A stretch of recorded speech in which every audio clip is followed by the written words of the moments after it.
Keyboard pull over. Dahil nagkaroon ng problema yung balikat ko, alalay-alalay lang muna tayo ngayon sa buhat. Wala munang mga heavy lifting. Ano daw? Heavy lifting? Di muna ako nag-heavy. Pinakiramdaman ko muna yung balikat ko kasi mahirap na, baka matuluyan pa. Paano na yung mga plano natin? Pagka nagka-injury kasi tayo, talagang mapatigil yung buhat. At saka ang tagal pa ng recovery, pinakamababa 6 months. Maigi na yung alalayan lang, kasi mahirap na, baka matuluyan. May galaw ko pa naman din, kaso nga lang meron lang mga portion na masakit yung ano. Hindi ko nga rin alam kung paano yung buhat yun. Nag-chest lang naman ako noon. Bigla lang na ano yung balikat ko.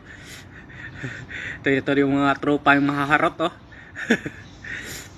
Minsan seryoso ko sa pagbubuhat, madaanan ka ng mga mahaharot ng katropa, wala, palpak yung buhat. Salip na makapag extra reps pa, wala na, yari, let's go.